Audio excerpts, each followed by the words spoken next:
Morning. We have a quorum. We have nobody here to speak, no staff presentation, so we're going to go into closed session. We'll be back at 1:30.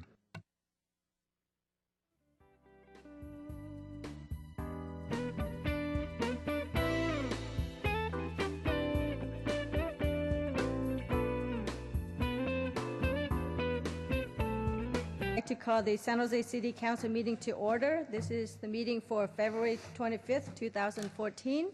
And we will begin our meeting today with the invocation. Councilmember Ashkara will have a few words to say about the invocator. Thank you, Vice Mayor. I have the honor of introducing a very talented young man to City Hall today to provide our invocation for this afternoon. Lorenz Mazon Damouk is a San Jose poet, spoken word artist, and community organizer. He is an alumnus of the Voices of Our Nation Arts Foundation's VONA Voices, the only multi-genre workshop for writers of color in the nation. Lorenz organizes with the writing group The Rewrite, which focuses on building and developing the Asian Pacific Islander spoken word and poetry community in the Bay Area. He is also currently enrolled in San Jose's Multicultural Arts Leadership Initiative, also known as MALI, a program that is now in its 6th year and continues to be a hotbed of creative collaborations and advocacy initiatives. I'm happy to welcome Lorenz Damouk to San Jose City Hall.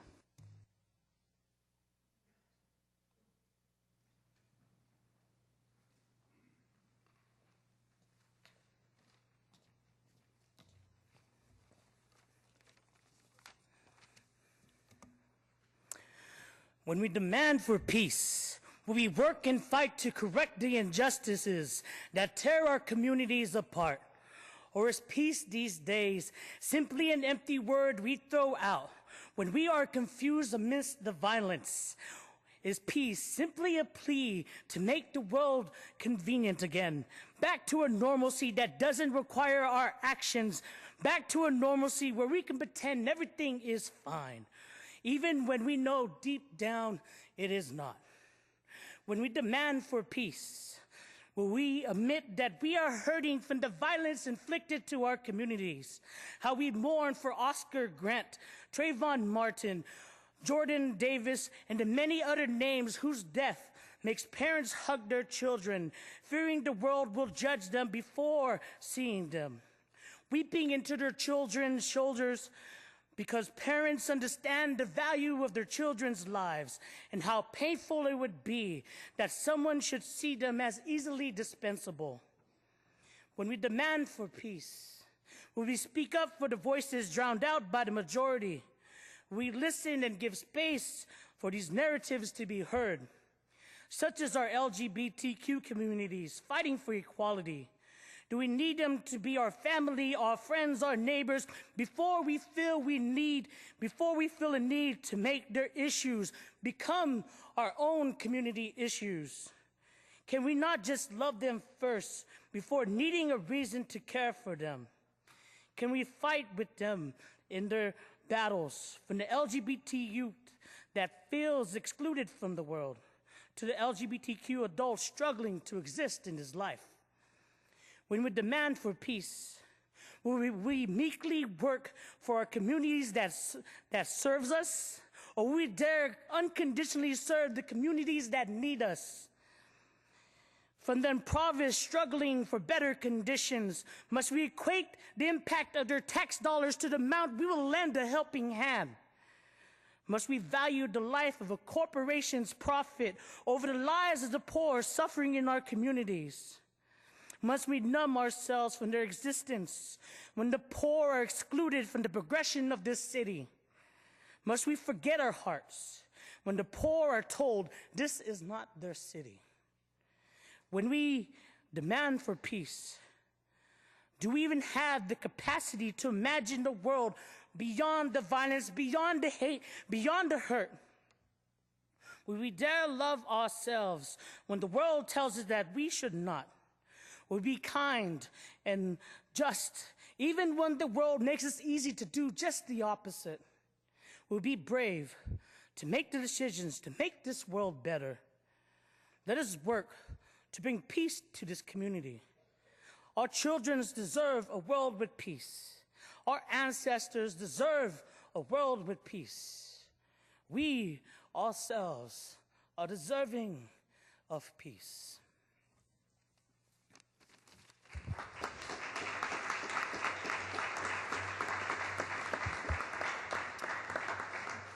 Thank you very much. I am delighted to welcome third graders from Franklin Elementary School in Council District 7 to help us with the Pledge of Allegiance. Please stand.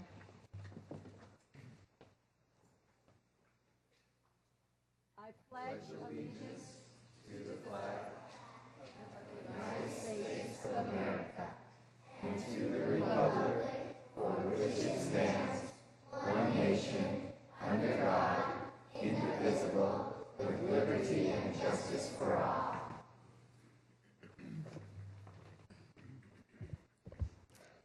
Thank you very much, Franklin Elementary School students. We've moved down to orders of the day. Are there any changes?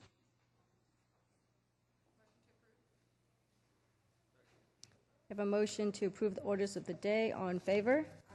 Opposed? Hearing none, motion carries. Today we will adjourn this meeting in memory of City of San Jose's Human Services Commissioner Amal Sinha, who passed away on January 16, 2014, while vacationing in India. And Councilmember KHAMIS has a few more words. Thank you, Vice Mayor. Unfortunately, his wife, Moon Ju, couldn't join us here today, and I want to let her know that our thoughts are with her and her family. And his son, Alak, is currently in Southern California. Just to let you know, Amal, like many aspiring and successful Americans, was an immigrant, having come to the United States in 1970. He was a dedicated father and husband. He actually served on the San Jose Human Services Commission. He was a dedicated servant to District 10, my district, and just, you know, we're deeply impacted by his loss. I just recently appointed him to another commission that he was proud to serve on. He had previously served as a civil engineer. He was a graduate from Jadavpur University. He earned his master's degree here in the United States and joined the city of San Jose as a civil engineer. And he attained a senior level position at the city before he retired. Amal was a dedicated member of the Bay Area Prabasi community and promotes the Bengali culture. And he served as the Bengali chairman of that organization between 1989 and 1990. He actually assisted a lot of immigrants coming to the United States, assimilating. And he was always helpful to my office, and Amal passed away while visiting his relatives in Calcutta on January 16th. He'll be missed, and I wanted to thank him and his family for allowing him to serve the city. Thank you, Councilmember KHAMIS. We will now move to the closed session report. City Attorney? We have no report. Thank you. And we'll now move down to the ceremonial items. I'd like to invite Councilmember Herrera to join me at the podium.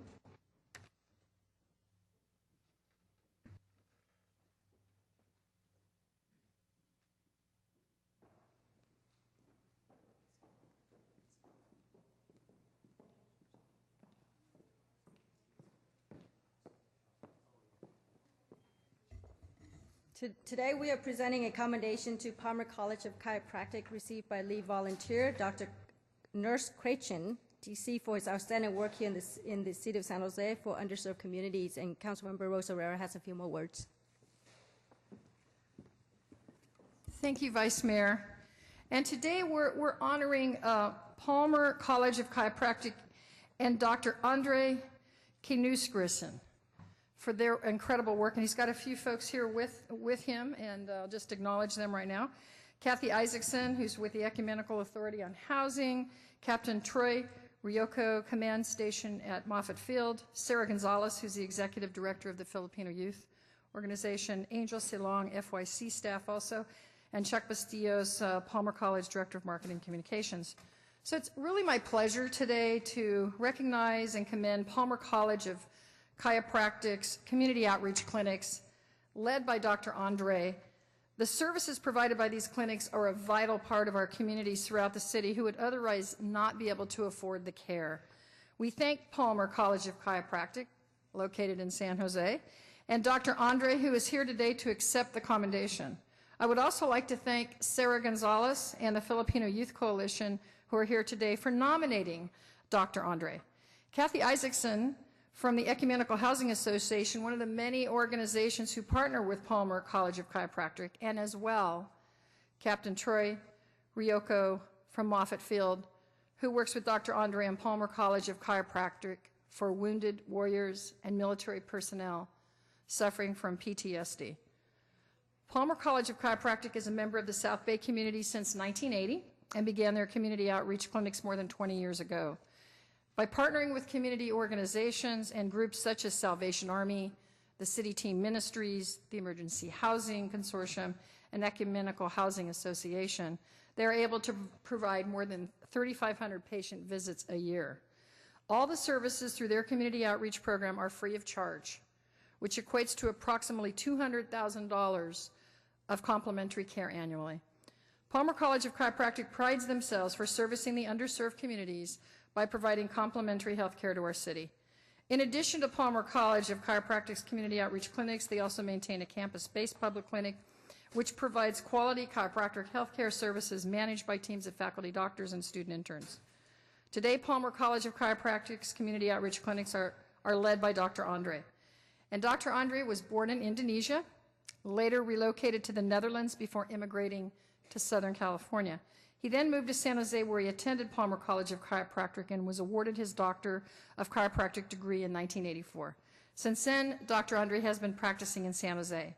And aside from providing service to the underserved communities throughout San Jose, Dr. Andre also traveled to many countries to provide chiropractic care to the underserved communities in Mexico, Brazil, and Honduras.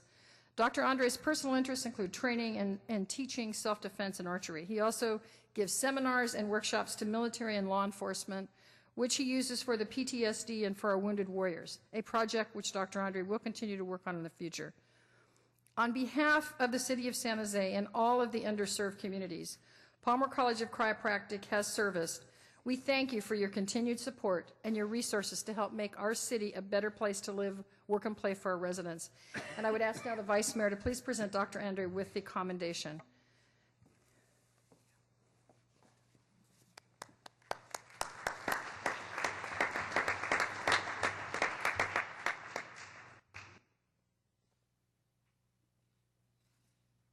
And Dr. Andre, if you would say a few words.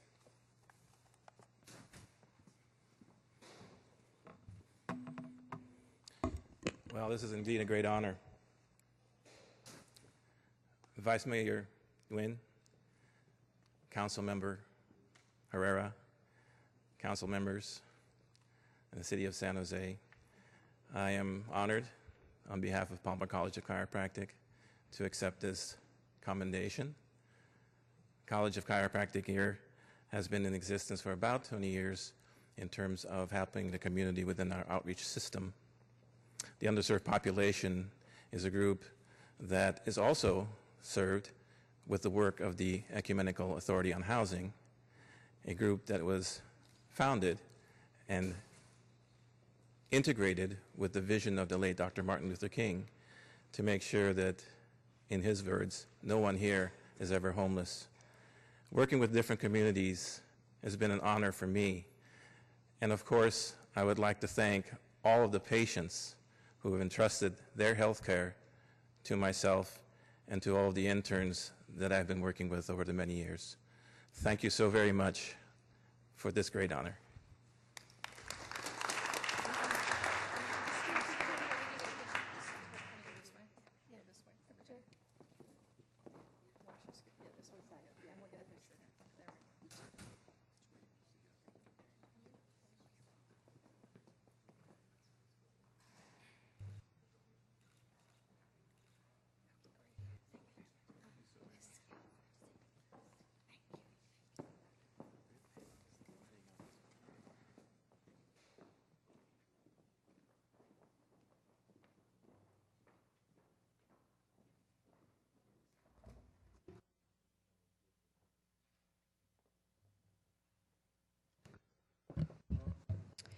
We will now move to the consent calendar. Are there any items that council member wants to pull?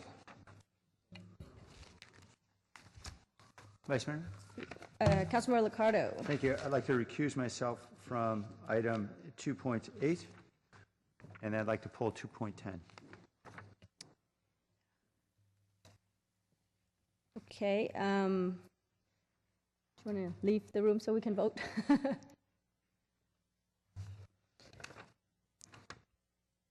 Okay, we have a motion to approve all the items except 2.10. All in favor? Opposed? Hearing, okay. Here now motion carries. We will now move to item 2.10.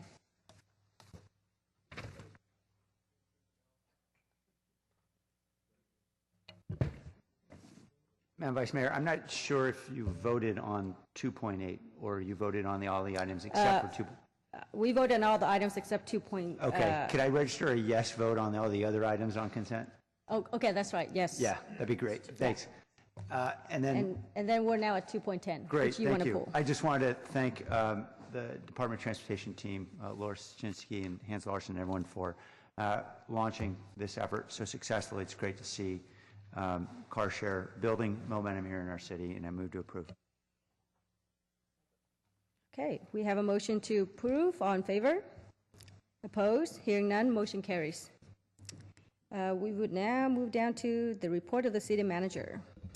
Thank you, Vice Mayor, members of the council. I'd like to give a quick update on Google Fiber.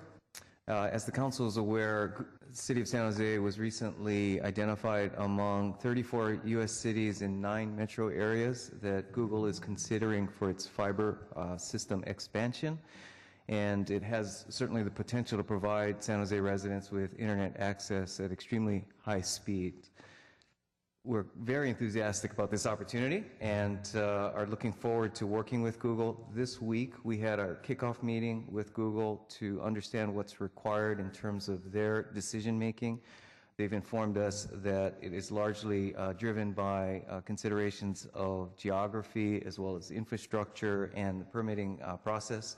And on that basis, we're very confident that over the upcoming several weeks, we'll be able to provide Google with information on our experience and our excellent position as a nimble organization in being able to provide an environment that they would be very welcome and successful. Google is in its information gathering phase, and we're providing the information they've asked for.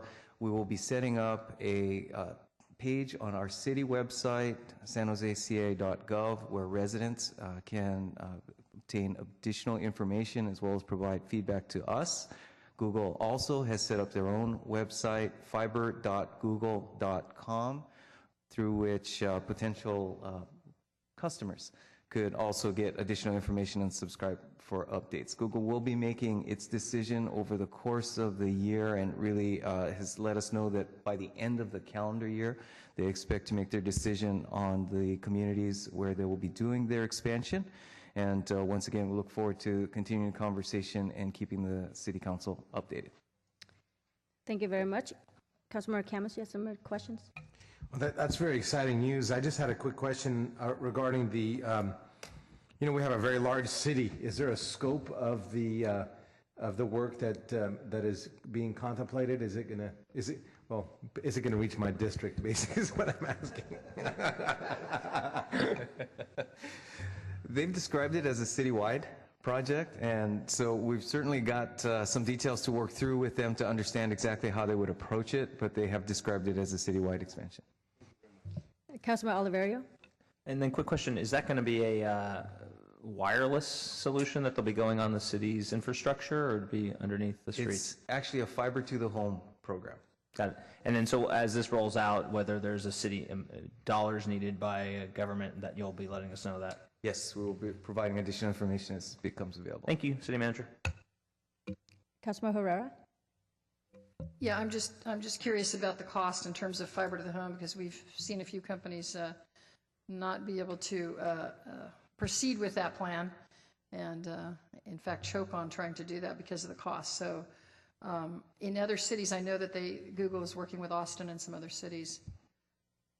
Who's bearing the cost for actually doing that implementation? They've described a business model that is effectively between Google Fiber, the company, and the customers. So a sharing of the upfront installation infrastructure costs and ongoing service from there. I just want to say I heartily support us moving forward on this. I think that getting fiber to the home and getting high-speed connectivity for all of our residents is what we should be doing as a capital of Silicon Valley. So I'm very excited about this and look forward to being supportive in any way I can be. Okay, thank you. We will now move down to item 3.4, terms of an agreement with the San Jose Firefighters International Association of Firefighters Local 230. Councilmember Constant. Thank you, Vice Mayor. In front of you is a memorandum that Councilmember LICCARDO and I put out last week, and I just wanted to go through it briefly and then make a motion. I think it's, first of all, I want to say I'm very appreciative of the membership of Local 230 and of our Office of Employee Relations in working to get this agreement in front of us, including the side letters that we know have been instrumental in keeping us moving forward in delivery of service. As many of you know, there's been a little bit of attention given lately to fire department response times, and especially in relation to medical calls. And as the chair of the Public Safety, Finance, and Strategic Support Committee, we've had a number of conversations in front of our committee about this, and will continue to do so. We've had these conversations for approximately a year. With that being said, I think it's important that we look at a couple different things. And one is to really evaluate the squad pilot program. It started as a pilot program. We're extending it. We haven't gotten to the point of doing a full analysis, although I'm very appreciative of what the fire department has done in tweaking it as they're going forward. And they, if you look at your the last Public Safety Committee packet that was sent to each office, you'll see that there's a lot of stuff that they've been doing. But I think as we look at this, we need to look at full analysis of the program. Everything from, did we buy the right equipment? Are these trucks that are supposed to be nimble really nimble enough for what we were hoping to do? Should we be looking at the first, second, third due areas? Things of that nature I think that are really important, because I think that properly, if we get it right, this is something that will be very good for us to have throughout our city. And I know other cities have done this and been very successful. And we just want to make sure that we get a full analysis and that we don't keep that analysis just on the squad program as we see it now, but on the squad program as what it could be. And our memorandum includes several different alternatives, and we're not saying these are what we think you should do. We're just saying these are things that you should take a look at amongst all the other things that we know you already know about, and things out there that either we don't know about or you don't know about yet, that we really want a good, broad perspective. And then finally, in the area of response times, we've gotten a lot of attention on that. Some of it attention a year too late, in my particular opinion. We've been talking about it here at the city, and the fire department's been diligently addressing it for over a year now, but it's become more of a media topic in the last few months. And I think it's really important as we move forward as a community and as a city administration that we really figure out what the problem is. We know there's a problem. I don't know that we know what the problem is. Is it an old problem? Is it a new problem? Have we always responded in this fashion? We just didn't capture it in the response reports that we've given, the performance measures. And so we're just really accurately reporting something that has been occurring a long time, or has something changed that's affecting our response times. And I know the chief understands this because we've had a lot of discussions with him and his staff at our Public Safety Committee and otherwise. I just thought it was important that the whole council weighs in, because if we're going to renew a side letter for the squad program, which I believe is the right thing to do, that we look at how we can improve it, because this is really only a stopgap measure that gets us to the end of this fiscal year, which is just a few months from now. And I think that it's going to be very valuable for us to have a squad program that we can roll out throughout the city for the benefit of all of our residents. So with all that as a foundation, I'd make a motion to move the memorandum that Sam and I authored last week. Councilmember LICCARDO. Thank you, Vice Mayor. I agree with what Pete said. And I'd also want to thank the chief and everyone in the department for working hard on this problem. I think there's no question that there's some legacy issues here. There are a lot of issues wrapped up in a lack of resources.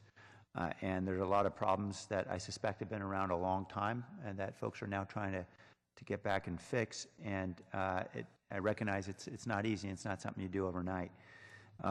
I wanted to offer a friendly amendment. It's something that Councilmember Constant and I discussed a bit offline, but I wanted to also add one additional area of inquiry for whatever session we might have, and that is, I think we're all aware we're having issues with retention of dispatch in this city, and we certainly know that's wrapped up in compensation issues.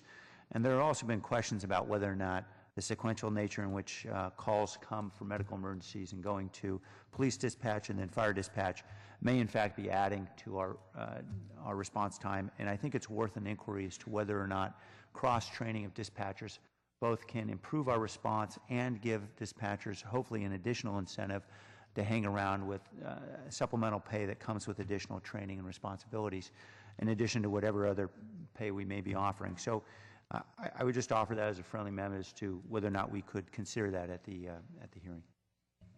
Yes, I accept that, and of course, anything else that staff thinks is important along the way. Councilmember KALRA. Thank you, Vice Mayor. I appreciate the work of our bargaining team and the fire's bargaining team of at least trying to move forward with some agreements. And I read, in reading this memo, there are some presumptions in there that I think even before we do a study session, I would like to get some clarification on, because I believe there are some presumptions as to what the right answers are. For example, a broader deployment of squad cars before we've even had an analysis of the squad car program, as well as a presumption as to how we can improve our delivery before we've done the full analysis. And I think that there are different numbers that are being used to try to make these presumptions, when I plainly feel that we just need more personnel. We need more. Having more squad cars could be just fine, but we had 3 fires last night and someone died. Having more squad cars doesn't bring the right tools to resolve that, and a fire department's primary responsibility should always be to be able to respond to any event which requires fire services. And Chief, I wanted to ask you a few questions of whether you or your other personnel that are here have the capacity to answer them. I'd appreciate it, because I think having some basic clarification on some of these numbers is important for us as we go forward. And first of all, Chief, the squad program, which I think, when it was first put forward by Chief McDonald, now continued under your direction, my understanding is that there's still, as well as the entire operation of the fire department is still under analysis. In other words, you're still doing an analysis as to the impacts of the squad car, as well as a determination as to how we can reduce response times as a department. Ruben Torres, current fire chief, vice mayor, members of the council. That's correct, that we are continuing to do an analysis of the squad program. The concept was established by a labor management agreement in 2011. We didn't implement the squad program until 2012 in May, and during that time we were still facing reductions, and so we were browning out 2 of the squads, so we weren't getting a full analysis. In June of 2012 was when we decided that we had enough staffing to no longer brown out the squad, so we were going to get a full year's analysis and report back to, I believe, Public Safety Finance Strategic Support Committee around June sometime. Okay, great. So as you prepare that kind of the final data collection and the report, certainly I think that's something that the entire council, especially because that'll also be aligned somewhat with budget season, and as Councilor Constant indicated, that none of these issues are really a surprise. I know, as I've mentioned before, every single budget season, question either you or former fire chiefs for 10, 15, 20 minutes, as well as your command staff, and I frankly do the same thing with the police command staff as to response times, and we have been behind in terms of our ability to respond. Our ability to respond in general, in terms of our national standard. We've been below national standard. Our own standard has been below national standard, and we even then don't even meet our own substandard standard in terms of response. When I've very plainly asked whoever has been sitting in your seat, does that lead to the inevitable further loss of property and life? The plain answer has always been yes. So even when it comes to the fact that we now focus our fires so that we stop the fire in the structure of origin rather than the room of origin. So now the focus is making sure the fire doesn't go on to neighboring homes or buildings or offices, and rather contain within that structure, which is a departure from the recent past where our focus was on limiting the fires to the room of origin as opposed to the structure. And I bring this up because there's a lot of different factors that involve our ability to properly respond, and includes the proper tools at the time. So when there's references, continued references to minimum staffing being an obstacle and what have you, because of what neighboring cities do, well, neighboring cities have more personnel and stations per capita than we do. We're far more spread out. And so it is relevant, the amount of personnel you have arriving at a scene in terms of being able to respond, especially if you're arriving later than everybody else. Having more personnel can be critical in being able to stamp out a fire before it goes on to the next structure or takes down a structure. Is that fair to say in terms of staffing, the relevance of staffing level being looked at as a department issue and not comparing it to other departments that have different staffing numbers? Councilmember Kahler, that's correct, that comparing cities to different cities is a challenge because of the population density, the risk hazards. There's lots of different reasons why you would staff differently compared to other cities. We have spoken in front of, I think, the council, and also previous Fire Chief McDonald explained that you cannot compare San Jose to other departments really in the county because of the way we're staffed and because of the distance that we cover and the way we're deployed. I recently just reviewed a study from San Diego, which is a little bit larger department, and they're struggling with the same issues, and they completed a standards of coverage analysis, and in their study they showed the same kind of results. If you look at ours and our department and theirs, they're struggling with the gaps in response times, and I followed up on the auditor's report as far as was on that council memo, just to see what it is that we can accomplish to try to meet some of those standards. But I spoke with the chief this morning, and he told me that they're still struggling. They had similar thoughts as far as a squad pilot program that they were suggested or recommended in 2011. He still has not implemented it. He plans on implementing it probably at the end of next year, he said, and they're only going to put one squad in service. So it is a challenge. I think the important thing that came out of that study, and what I would say in San Jose, is that you have to have a base fire protection service. Squads will deal with certain issues and respond to certain calls, but you still need to have a firefighting force that's able to assemble to deal with the larger emergencies.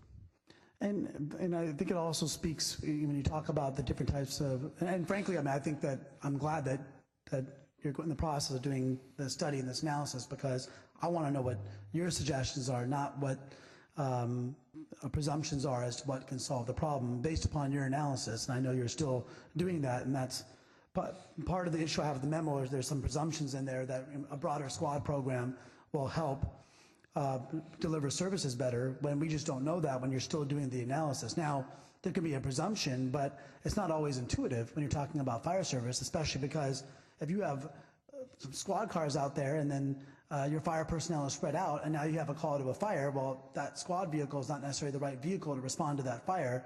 And so now you can spread out your resources in a way that doesn't allow you to respond quickly to a fire situation, which is clearly a primary responsibility of the department.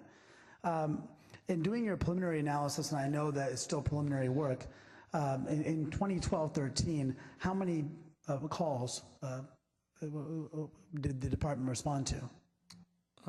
I'll direct that question to Deputy Director Ron Dacchioli, who has been the lead on dealing with our data and all the issues and trying to correct, making sure that we're providing the correct information. So preliminary information. Okay, yeah, of course. Good afternoon, Ron Dacchioli, Deputy Director, Bureau of Administrative Services, Vice Mayor, Council, and Councilmember KALRA, thank you for the question.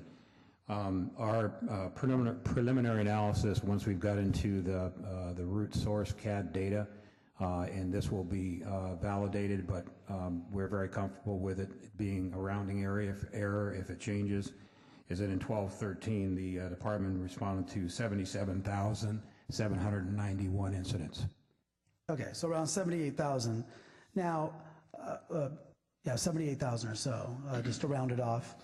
And of those, how many of those were like medical-only calls that you're aware of? And again, understand that these are preliminary numbers. Of those, we were able to segment off medical only at 48,372. So about 48,000. So if I divide 48 by 78, 61 point, let's just round it up to 62% of the medical, 62% of the calls are medical only calls, based upon your preliminary numbers for 12-13. Yes, sir. So, but the numbers that are being put out there, including in the memo that say 94% of our calls are medical, I think that would be something as you further document and analyze the numbers and move them from preliminary to more structured, to have them, kind of ferret it out, you know what I mean? So that we know the details of what it is, because saying 94%, and if that's not accurate, I mean, that completely changes the discussion. And does that seem normal or average, or, because I looked at, I have a LAFCO report from 2010 from Santa Clara County indicating that fire department, the city of San Jose, and this is 2010, responded 73% of their calls were EMS calls. So again, a far reduction from 94. And so we're hearing here 62% of a preliminary number. There may be some unidentified calls that may move that number up, but undoubtedly not up 30%. And I bring that up because before making presumptions of what the answer is, I'd much rather wait for the fire department to come back with its study and its analysis, and I'd much rather have the experts, the fire chief and command staff from the fire department, let us know what they think will help in response time, rather than simply just saying we need more squad cars and we need minimum staffing and all that, as a direction to go in. I'd much rather not give you that direction before you've done your own study and analysis. And certainly when you come back with your study and your analysis of the numbers as they are, as well as the challenges as they exist, that's a time where I think it will be appropriate for us to say, let's broaden our squad car program. But not before we have the opportunity to have you do your thorough analysis. So there's presumptions in the memo that I just think need more vetting based upon real numbers. And that includes the continual call for deploying 3 firefighters and engine companies when we know we're responding to fires later than other departments, and the capacity for them to handle structure fires when you only have 3 on 3 versus 4 on a rig, which I know strategically in deployment makes a big difference. It may just sound like one human being extra, but I know there are different responsibilities that firefighters have when they arrive on a scene, and that 4th person makes a huge difference, as well as having fully staffed trucks.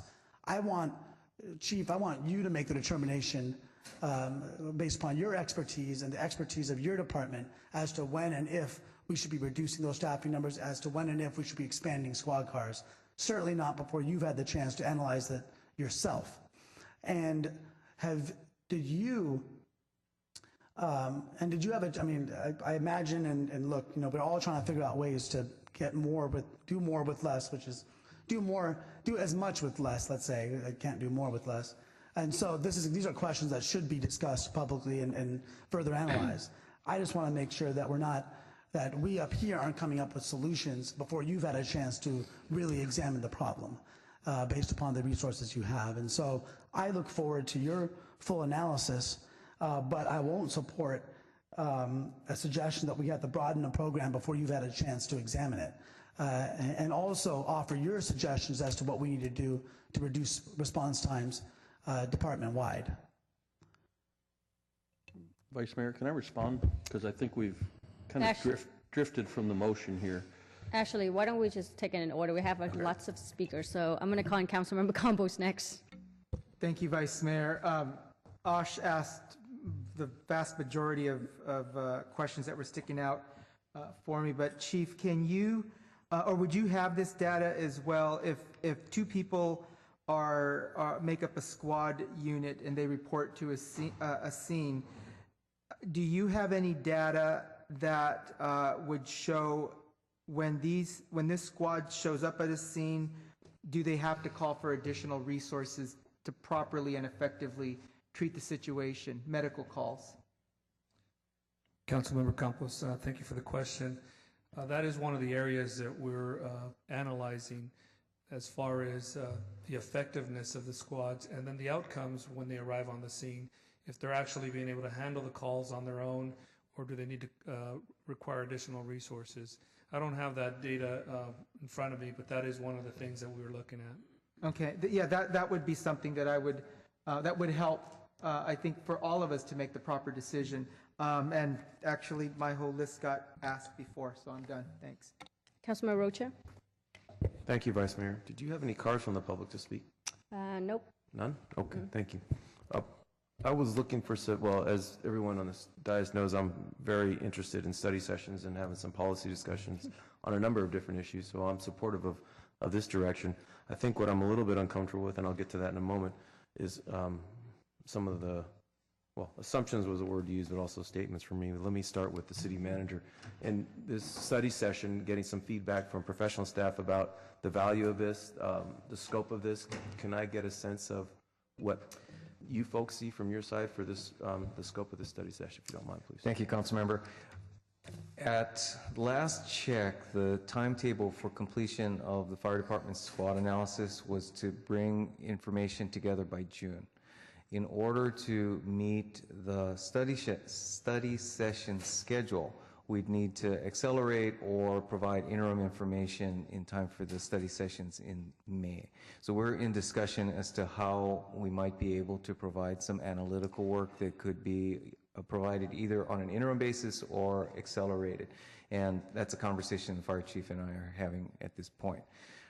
That said, we're certainly open and would like to explore options both in terms of the analysis and where the analysis can go, as well as ultimately the service options. And that actually relates to a conversation we're having with the county on the EMS services in particular.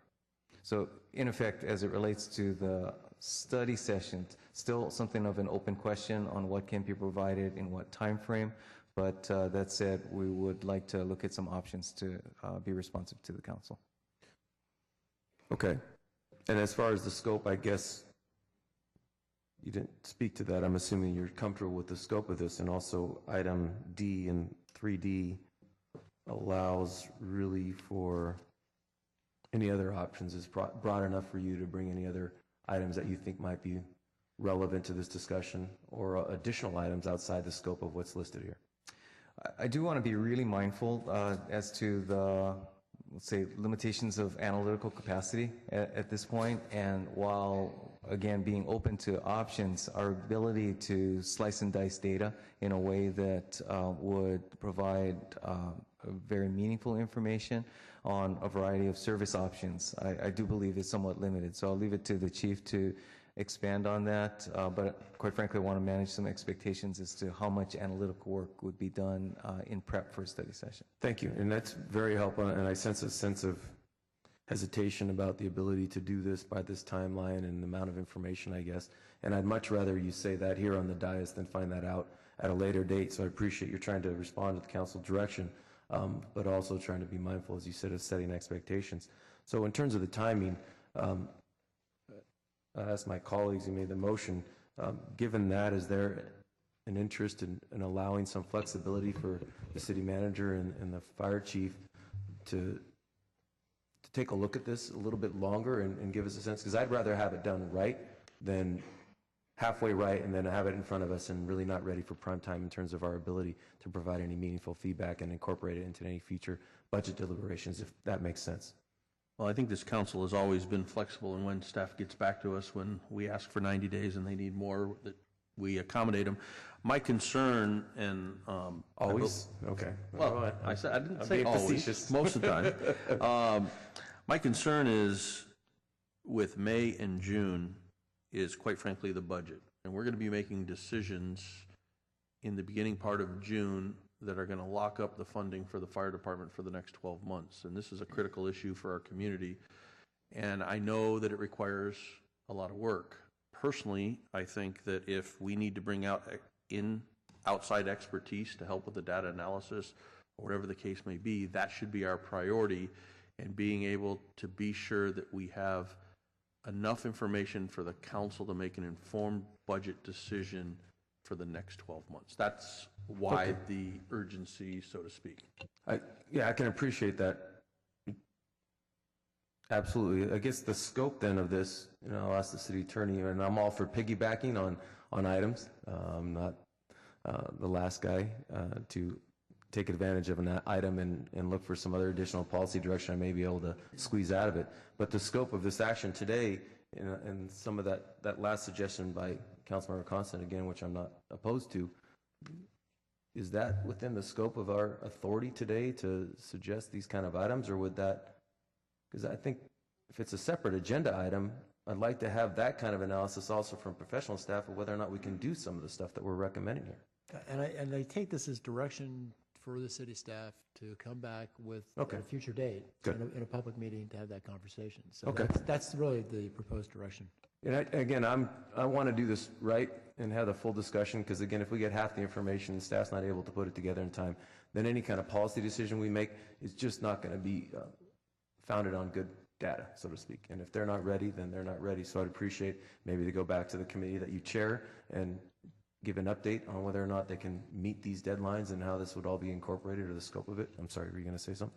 Well, they are continuing to come back to the Public Safety Committee. Our intent was to make sure that it just doesn't sit in committee and we keep getting reports, that we get it in front of the council in time for the budget. That's not my intent. My intent was just for you to get an update, so there is a place that they talk about this where all of us know what that might be, as opposed to us having to find out. So that's my comments just generally on the scope of the direction. And the first point I made was more of some of the content and the statements in here that I have trouble with, and why my reluctance to support this is more of statements, the last sentence of the memo, let's stop the finger pointing, statements about the county's made much of our inadequate performance, threatening to, I mean, these were contractual obligations that we agreed to, this council supported and voted for. So that's where my struggle is, the necessity for this kind of tone or these statements, finger pointing. There's been plenty of finger pointing from this dais on a number of different items, and to look at others and say, how dare you do this, or how dare you do that, or how dare you raise this issue. I'm not comfortable, just let me be blunt with this. So if I can ask the maker of the motion, I'm completely comfortable with, well, after some questions, the recommendations and the scope of the direction. Would you mind striking the discussion section of this memo? I think what's important to know is our job as a council, what we're moving is the recommendation section. The discussion purely is mine and Sam's opinion. Editorial opinion, yes. When you vote for this motion, you're not endorsing our opinions. We're giving the specified direction. Yes and no, but I'm supporting tone and content and assumptions, as Councilmember KALRA put it. If the shoe were on the other foot and someone wasn't meeting the contractual obligation that we expected them, I'm sure we would be acting in the same manner, if not probably be more vocal. So yeah, I don't have any other expectation. What the county's done is, we didn't meet a contractual obligation, and they're doing what we all signed up for. So that's where I'm struggling with. And again, you're right, I agree, it's the recommendations and the direction, but I also either condone or not condone, tone and statements. Can you appreciate that? I do, and so if it'll make you more comfortable, I'll just ask the clerk to make sure that the motion reads that the council moves the recommendations contained within the memo. I asked for nothing other. So thank you. And I'm sure Sam agrees to that. That's my intent in every memorandum I author. Councilmember Liccardo. Thank you very much, Vice Mayor. I appreciate very much the comments that have been made. Councilmember KALRA appears to strongly support doing an analysis before we actually make a decision. Unremarkably, this memorandum also advocates that we do an analysis and hear that analysis before we make a decision, so it sounds like we're all in agreement. I think with regard to the data, though, I wanted to just, I'm looking now at a budget document from last year's budget, page Roman numeral 8-121. And I don't know if it's possible, John, to actually get this overhead or not. You can do that remotely? Okay, great. Unlock the display. Okay, that's what I'll do. Okay, there we go. I've unlocked the display. Does that help?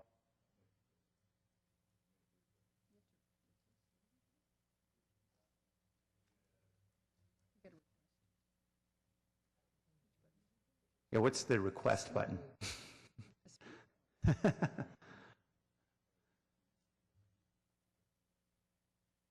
Is there a button on the display then? Okay, great. So I think we can see overhead. This is data that was produced presumably from the fire department to the budget office that describes the calls. And I recognize there's one inaccuracy in the memorandum on page 3, in that when we describe medical emergencies comprising 94% of the calls which our fire department responds, it's actually medical emergencies comprise 94% of the emergency calls which our fire department responds. I guess I thought that was implicit, but apparently it wasn't. And all the data that's reported here for 11, 12, and 13 seems to support the basic notion that within a percentage, one way or another, that roughly 94% of our emergency calls are medical emergency calls. Has that changed since the time that this document's been produced? Is there new data in addition to this that we should know about? Thank you for the question, Councilmember. I actually have that sheet right in front of me here as well. What is happening is part of the performance measure work group's deliverables to go back through how we have been reporting data in the past, because this format, and I don't know when this was developed, does not accurately reflect the work of the department, and we want to make that in a much simpler form. But if you look at that line 2011, 2012, where it says 54,000, and you drop down to the non-emergencies, 13,574, right, and you add up the, if you see the first asterisk where it says excludes incidents not categorized, which was a training issue, that's another 6,000 plus. So really the number in that year is 73,901. But going forward, that's a different measurement. That's total calls. That's not emergency calls. That is total calls, which will be spread into emergency calls and then code 2 emergencies. Okay. And then calls, and then just service calls below that. Okay. That we have no time limit to. So we'll see a different format in this year's budget that will help us understand these numbers differently. Well, we're going to recommend a different format to the budget office, the city manager's office, to make that data clear. Right. And also working with IT and VJ on the open data process, so that it's clear to everyone who looks at it what the work of the department is. So you've just added non-emergency calls to the number of emergency calls, and you've given us the aggregate number of calls. Is that right? Yeah, we've added all calls. Right. Right.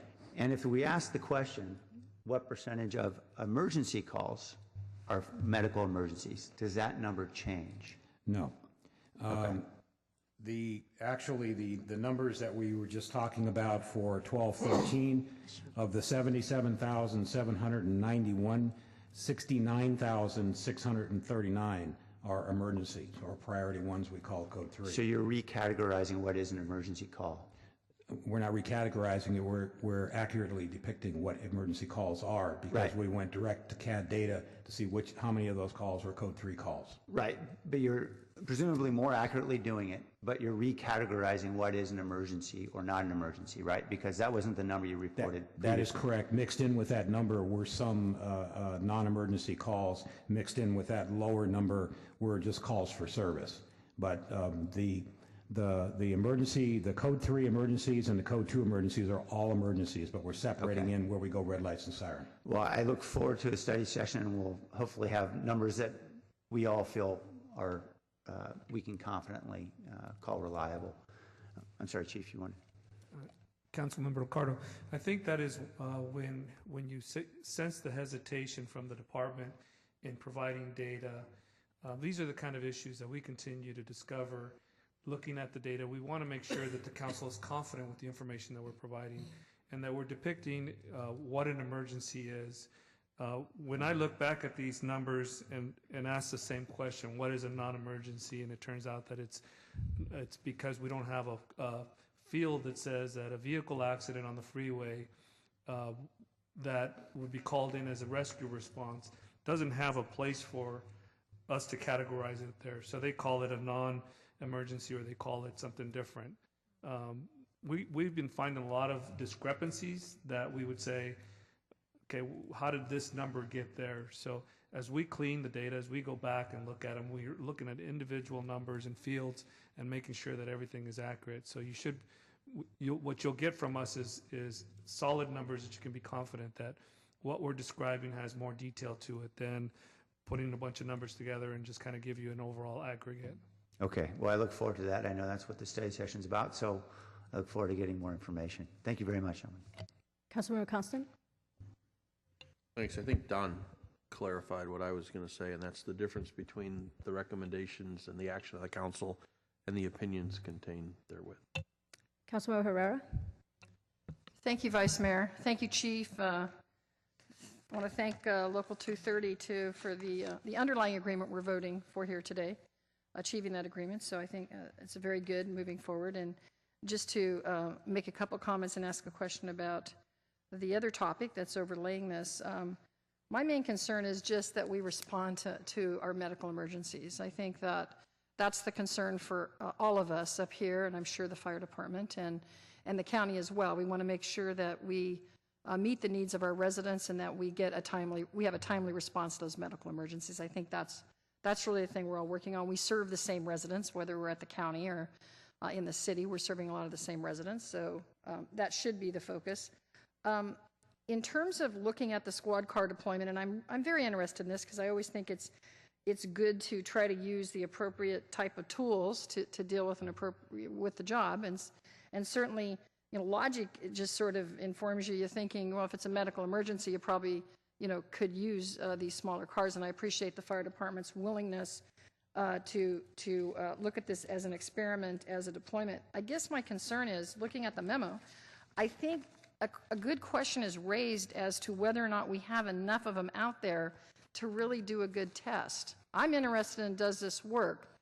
But if we in fact only have 5 cars across the city, is that enough to actually allow us to test to see if response time can be improved? So I guess that's just, my concern. It's not to say it works right now or it doesn't work, but if we're going to really give an opportunity for this program to be tested, how many do we actually need in order to do that? So at the study session, I'd be asking that. That's one of the questions I'd like answered. How much of a deployment do we really need to gain an understanding of whether this will work or not? Because I think we should want to, again, we want to respond to the needs of our residents and make sure that we provide that great response time. And if there is an opportunity to better the response time, and if the squad car does work, then I think we'd all want to see how we can increase that. But I just don't know if we have enough of a sample to actually come back with results. So that would be one of my questions, and I don't know if you have an answer for that right now or we need to wait. Councilmember Herrera, when we implemented the squad pilot program in collaboration with Local 230, we looked at what resources we had currently, and so we used the existing resources instead of going out and buying new vehicles. So we used what we called our star cars. They were available for transport in a previous contract, and we modified them so that we could also use them to respond to fires and provide lighting. So to be diligent in our use of the resources that we had, we put the 5 squads in place. We didn't have additional units to do that, and didn't see that it would be practical for us to go out and buy new units to expand the program. So that's where we're at, and that's why we had that limited sampling. But I think in terms of what kind of sampling we're going to get, obviously if we had more, we'd get a bigger variety of the statistics. What would be, Chief, what would be ideal? I mean, forget we don't have enough cars. I just want to know if it takes a long time, and I really, by the way, appreciate Councilmember Constant and Councilmember LICCARDO's memo and work on this issue. But I think they make an interesting point, because they're saying, that because it's citywide and the geographic range, that it's difficult for them, for this few cars to really be able to provide that kind of coverage or give us the results. What do you, just give me your response to that. And if there is a better number of cars that we could deploy to get an idea of whether this would work, what would that number be in your opinion? If you had cars, if you had resources. If I had resources, I think that the issue that I have is that if I had resources, I'd try to balance out the other part of my problem, which is the fire problem. And so as we're moving into our time of the season where we start getting ready for the wildland part of our firefighting issues in the area, we start thinking about, okay, how do we staff up our brush patrols and how do we get those units going? So it is one of those dynamic problems that I don't think it's got to have an easy, is it 5, is it 10, is it what that would be? And that was part of my reason for calling the chief in San Diego, because I assumed he was going to say, we were given this analysis and we're going to put, they had 19 stations that they need to, if they're going to build and actually meet their performance measures, they would have to build 19 stations. So I assumed that they would probably put at least half of that in squads or whatever that was. And what they are going to do as a pilot is 1. And so for me, that was an interesting way to approach it, but he said it was going to be very tight parameters on the controls of what they're going to analyze, and so they probably will put it someplace where they feel it will provide them with the best data. So just one of those issues that I don't have a clear answer for you. Okay, and I certainly support and am also concerned about the upcoming fire season, especially with the drought. Yeah, I'm just, since we're talking about this particular program, I wanted to get your sense of whether we have enough cars deployed. And I guess San Diego's doing what they're going to do, but I wanted your best take on what we can do here, since whether the numbers are 80% or 94%, we know that we have an increasing number of medical emergencies comprising our emergency calls. We know that for sure. And that's not just San Jose, that's across, most major cities, right? It's a trend that we're seeing all over with an aging population, et cetera, et cetera. So it is really important how we move forward with this. And some of the things I think about, and I'm just thinking out of the box here, can we have more specifically trained paramedics that would focus on that program, maybe at a lower cost, so we could have more firefighters fighting out, doing the more intensive firefighting work that we need. I'm really interested in every kind of approach that we can think of to make sure that we address both. Maybe if we did that, we wouldn't have to be talking about reducing staff on engines. I don't know. I just think we need to open our minds and try to, come up with something that solves addresses the response time for medical emergency and doesn't take away from our firefighting capabilities. And I look forward to working with the county. I think we absolutely have to work with the county. Hopefully we can get past the thing, we have some issues right now with the contract, but I think we need to have an approach that we reach out to them, we work with them, because we serve the same folks. We care about making sure we save lives. And by the way, this fire department does an incredible job on that. So yeah, I'm just about wanting to understand, just like Councilmember Rocha, look forward to the study session. Hope we can ask questions that we don't all have the answers to, but look for those answers, and appreciate the work you all do. Thank you. Councilmember Chu. Thank you, Vice Mayor. I know that Councilmember Campos asked that question, but I was in the back, so I didn't get the answer. How many of those calls that we send the squad car out and end up for calling for more additional support? Do we have that number? Councilmember Chu, my response was that at this point we don't have that actual number, but that is part of our analysis. Okay. Well, I'm really looking forward to that number and also looking forward to the study session. I just wanted to share my personal experience with my fellow council and whoever is watching. In the New Year's Eve of 2013, my wife and I have a routine visit of all the fire stations in my district. And when we were in Station 29, and we're just ready to have a cup of coffee with the firefighters there, and there was an emergency call. A SUV was rolled over on the freeway of 680. So I was asked, you want to just putting some jacket and to have a ride with us? So both my wife and I, we went on to that to that call. But before we even got to the scene, and we got they received another call to divert it into a resident area where a 60-some-year-old grandma tripped and fall with her grandkids in her arms.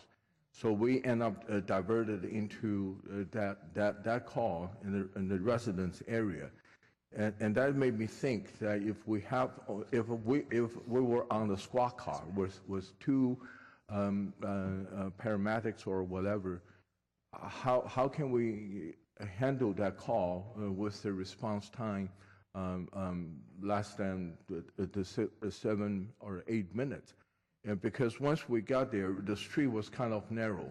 One of the firefighters will have to go outside of the car, out of the engine, to do the traffic control, to make sure there are no additional accident happen. And then 3 of them went in to take care of the 60-some-year-old grandma and with a crying baby, as well as the baby. So with that thing clearly in my mind, I really question about the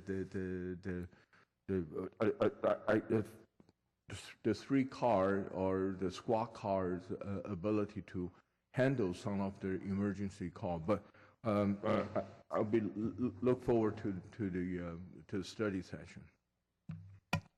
Councilmember KALRA.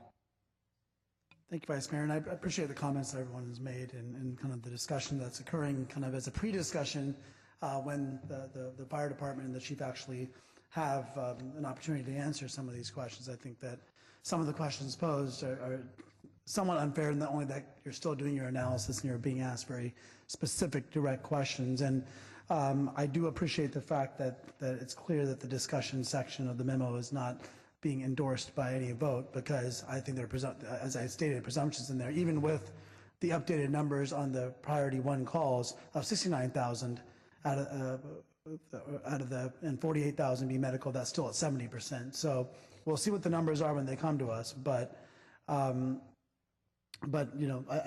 think part of the tone of even the recommendations is a sense that somehow the answer is more squad cars, when the department hasn't analyzed the whole extent of the problem. It can't just be how do we improve medical response times. It has to be how do we improve response times to all the kinds of calls that we get, and which may vary during the course of the year depending on fire season and what have you. And so,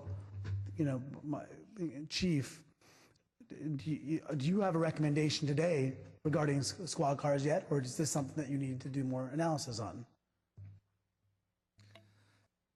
Councilmember KALRA, thank you for the question.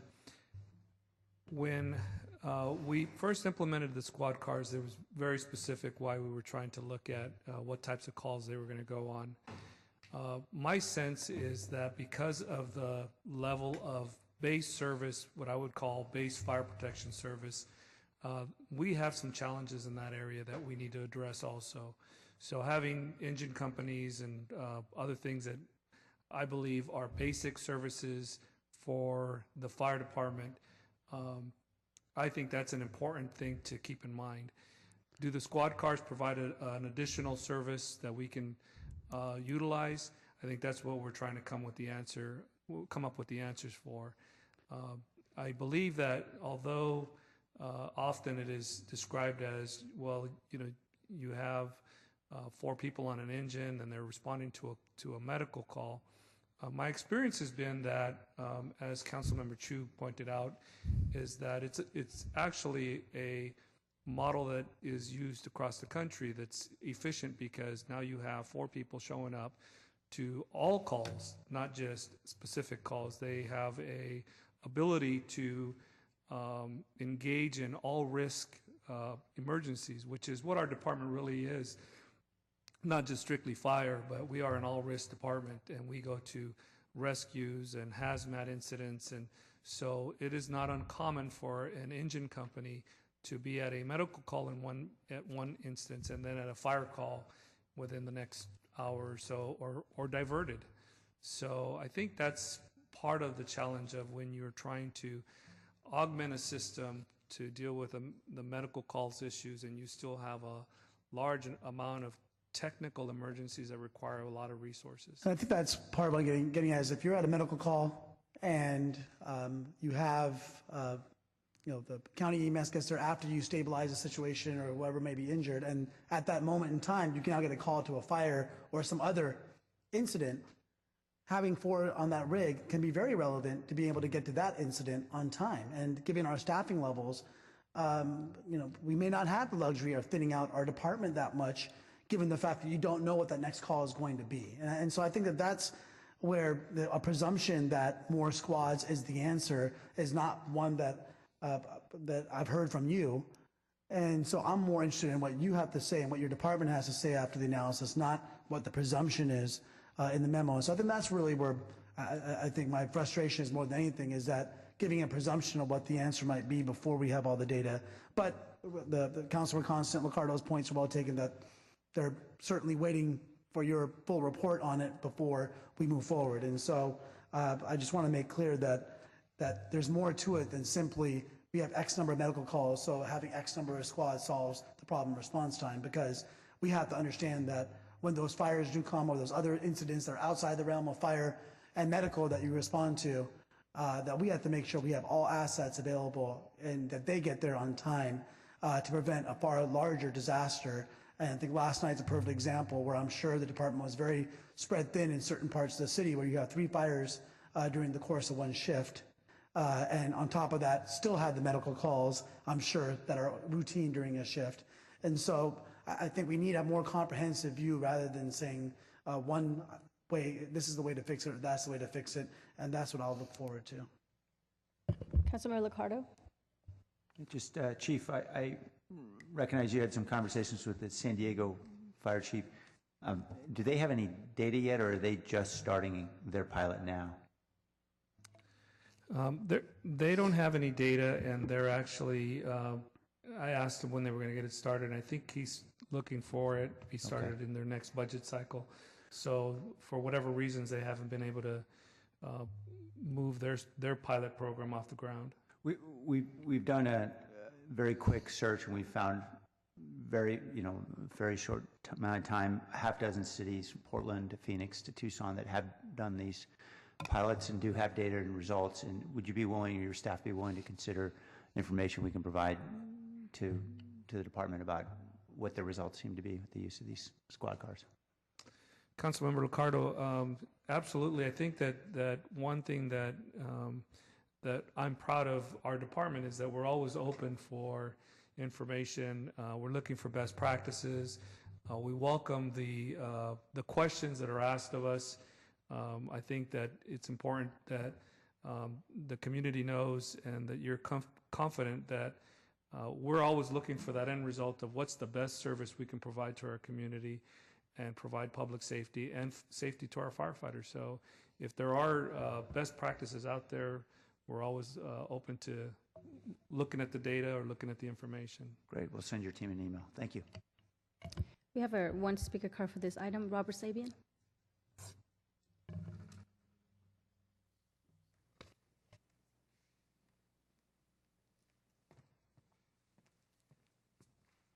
afternoon, Vice Mayor, City Council. This may be my last chance as President of Local 230 to address you. Item 3.4 was initially going to be an extension of Local 230's contract. I came to make sure that that occurred so that I can pass the baton effectively under contract.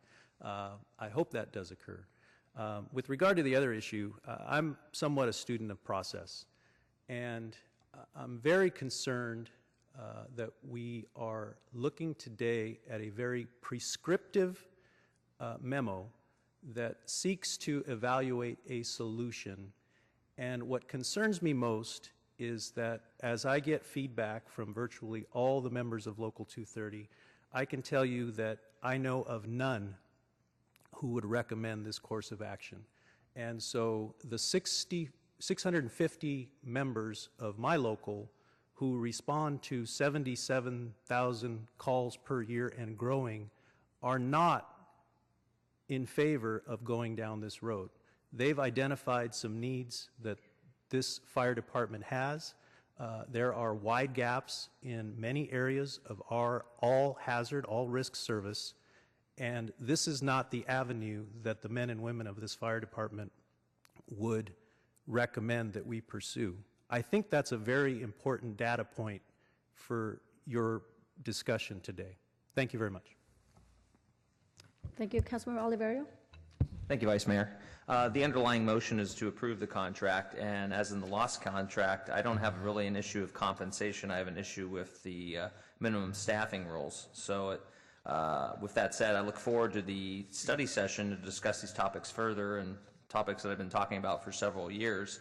But as far as the underlying contract, I'd be more happier with changes in those rules that allow the flexibility than any concern about compensation. Thank you.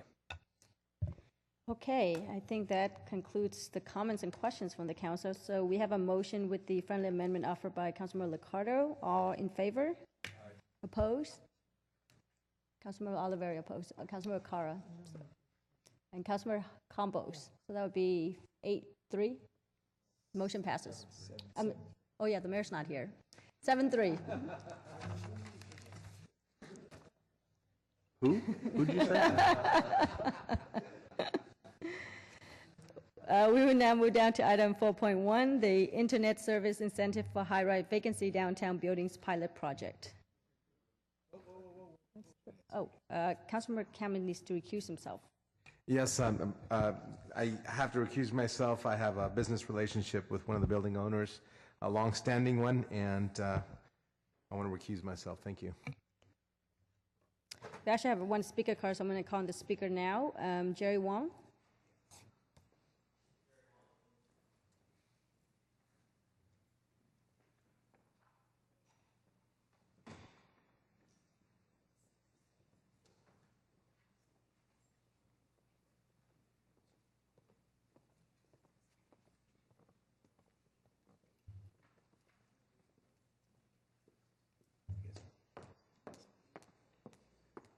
Good afternoon, Vice Mayor and Council. In recent history, we have seen a growing number of tech-related companies show interest in downtown San Jose. I work for Cornish & Carey and do leasing down here, and also I'm here speaking on behalf of the San Jose Downtown Association.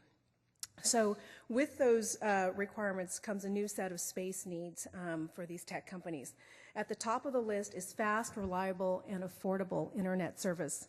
That may seem simple and common sense, but often has been wrought with complicated cost, delivery, and availability issues for many of the Class B and C buildings that make up about 60% of our office spaces in downtown. So what's happened is that tenants who don't want to go through that trouble have actually sought other options, moved to other spaces, and we're left with landlords who have empty buildings. And that also on the street level, we have, basically empty streets. So with this proposal before you, which actually comes from OED, and I applaud Kim and her staff for taking the time to dig into the issue and bring it forward, I think is going to respond well. And we believe that it's going to solve, or I believe that it's going to solve a couple of things. One, it's going to remove barriers to entry to the downtown market. and it's going to give landlords a competitive tool in their tool belt to be able to lease space, and in turn, I think it will reduce the current 19% office vacancy rate that's in downtown now. So I hope that you will approve it. Thank you. Thank you very much. And I think it's safe to say that we'll give VJ and his staff credit for this as well. Yeah. Councilmember LICCARDO. Took the words right out of my mouth. Want to give kudos certainly to VJ and to Lee Wilcox and Kim and all the folks who've been working so hard on this. This is another example of how we can leverage resources without any significant cost to the taxpayer and really boost jobs and revenue here. Councilmember KALRA. I just have a question about the infrastructure, and when I was looking at this, it seems like, is this connected to our, VJ, is this connected to our network? I imagine it's just this is separate from connecting to the wickedly fast Wi-Fi network. Thank you, Councilmember. Vijay Sameta, Chief Information Officer. That's correct. We're looking at actually connecting either through fiber or a different type of wireless. So it's a little confusing. It's not the wickedly fast Wi-Fi that's available to the general public. It's actually a point-to-point connection. So it's a faster kind correct. of actual Correct. physical infrastructure that we're extending to Correct. the buildings, and it makes clear in the memo that the costs are being, the actual setup and hardware costs and the time is being, will be reimbursed by the building owners. So at least it's just a matter of providing them the internet access.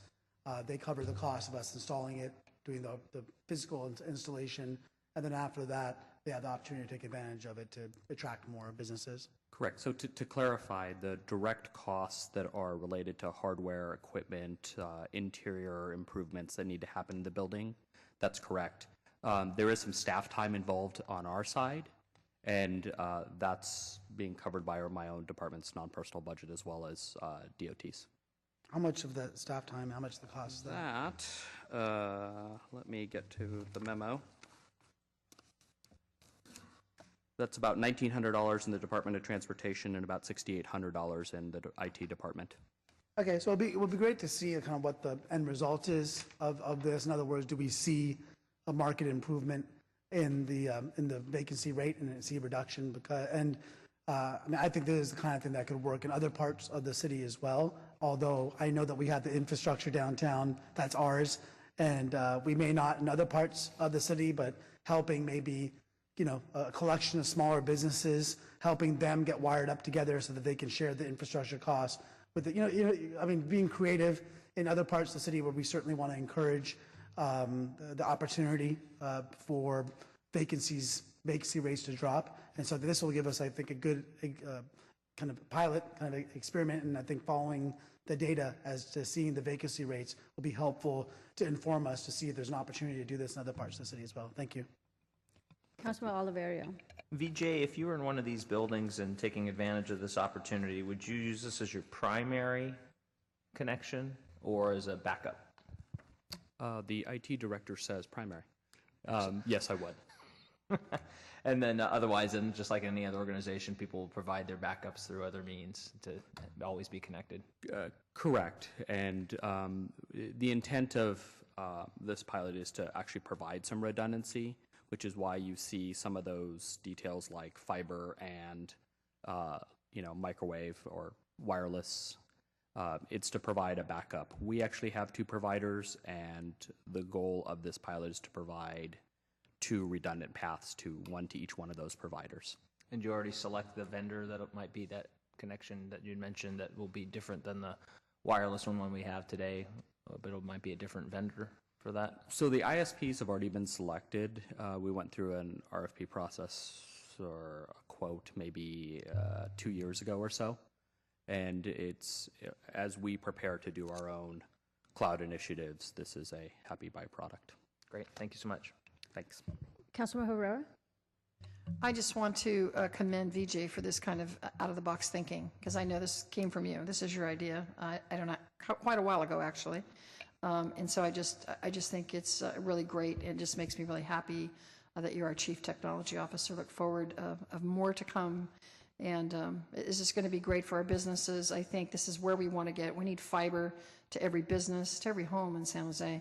That's what's really going to put San Jose on the map as the capital of Silicon Valley when we can deliver that. So this is a good start in downtown. Really appreciate it. Thanks again. Thank you, and I'd be remiss if I didn't mention, of course, you know, the dynamic duo of me and Kim. So. Okay, well, that concludes the comments and questions on this item. I believe we had a motion. Yes, we did. Okay. We have a motion to approve. All in favor? Opposed? Hearing none, motion carries. We'll now move down to 4.2, amendments to the sign code. I believe staff is simply available for questions. Councilman Rocha. Thank you, Vice Mayor. Catch up here. That was moving pretty quick. So my staff had an opportunity to talk to the planning department a bit. Sorry, looked up for Joe and I looked up for Laurel and saw neither. My questions are generally around the residential item. That's the second recommendation, I believe. B. And my concern for allowing illuminated signs in residential areas now. And the reason for this recommended change, you know, I did see one note here, but would you mind expanding a little bit on that and why staff is recommending this, please? Yeah, sure. First, let me introduce Jenny Nussbaum. She's here to help me answer questions. Typically, Laurel would be assisting, but she couldn't be here today. And so I'll ask Jenny to provide you with a response to that question. Thank you. To provide some context to the sign code changes before you, they tie into the vision of Envision San Jose 2040 to become a kind of more vertical city, more mixed use. And as well, they tie into direction we received from the City Council starting back, I think, as far as 2010 to update the sign code to make it more current with business trends and types of uses and development that are occurring in the city now. So we have been, on average, bringing sign code changes before you approximately every 3 months. And a lot of those come from feedback we get actually looking at sign proposals through our permit applications from customers. And so the majority of what's before you now is actually customer driven. And more specifically for the residential signage, it's driven by a customer that has a fairly large scale residential development, fairly high density, and is located in North San Jose in an area where we anticipate pedestrian traffic to grow as well as transit, use of transit. So we're looking at the pedestrian realm being used more and these larger developments identifying themselves more effectively for the pedestrian and helping the pedestrian with wayfinding for larger, more vertical development. So we have very limited signage that we allow in residential zoning districts. And we don't intend to open that up with any kind of scale of development. The proposal before you would apply to 100 plus units on a building. So by definition, that kind of ties it into mid to larger scale residential development. And when pedestrians are walking around at night with illumination for these signs, which are capped at 32 square feet, and they would be required to be illuminated with continuous illumination, so no programmable electronic display or an animation.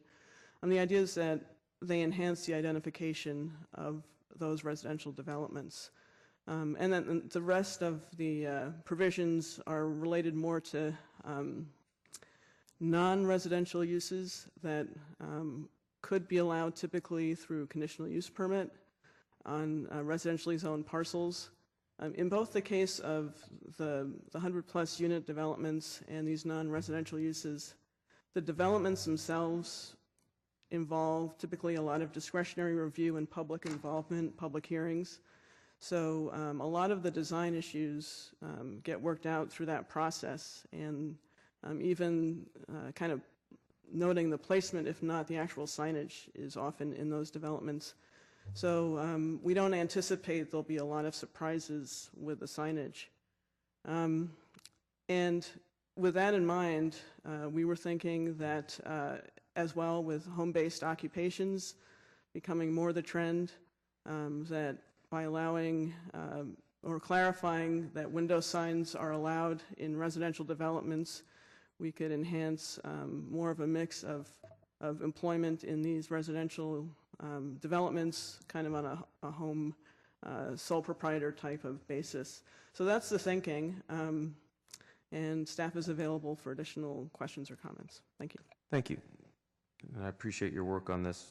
I'm still kind of left with a concern, and you talked a little bit about a particular development, and to have this change citywide to address maybe one particular issue or one particular development. And I know we talked in the context of the general plan update, but we've made a lot of these modifications to serve more retail commercial use and to help someone with their vacancy on a rental project or for sale project, given the nature of the housing business here and the vacancy rates. I don't see a really large problem here that we're trying to serve for these folks and helping them market their property. And in the short term, and that's a short-term issue, for the long term, in the meantime, a potential neighborhood or residents that might live nearby is going to live with that forever, just to help these folks on the short-term marketing side. So that's where how I'm seeing this, and help me get past that or understand that, and maybe that's not, maybe I'm seeing this wrong, but I'm not comfortable supporting this as it stands. Yeah, I think, so a couple of things just to kind of expand on what Jenny said. So certainly this would only apply to very large developments. And but daycare centers, schools, churches, I mean, aren't those all? That's in terms of the non-residential. I was more focused in answering on the residential component, buildings of 100 units or more. So very large-scale developments in urban environments, not the kind of the suburban environment. And so the other thing I want to just kind of reinforce. But couldn't a development happen like that near a existing residential area? I think it could, certainly with urban villages and those sorts of things. But I think what Jenny was also mentioning is that any project will be going through an entitlement process where we'll be able to kind of cater that signage so that it still fits, just like with the development project, fits in with the surrounding uses. And so we would still have that opportunity. Yeah. If we don't make these changes, then we won't even be allowed that flexibility during that entitlement process. I appreciate that, but we've also heard from all of us on this dais when a developer comes in and says, well, you can allow it, and now you're not. I mean, that's more screaming and yelling than again, to serve the small purpose, it seems like, and the potential impact on the entire city and potential residential development or existing single-family homes, the necessity for this, I'm not seeing the level of necessity that me would warrant the potential impact and complaints from residents about illuminated signs blinking or in their window. I mean, I hear it from the Almaden Fashion Plaza Mall that these guys can see it forever. Fine, it's there, it's a retail, commercial purpose, but for me, this doesn't serve the same purpose, so I'm not comfortable supporting the recommendation. Thank you. I actually had a question. Let me follow up on that question real quick. Staff, when you bring this to us on a quarterly update, do we ever go back and look to see how many projects actually benefited from the changes that we made? Especially in regards to retail commercial projects, the digital signs, some of the signs changes that we made in regards to retail and commercial projects?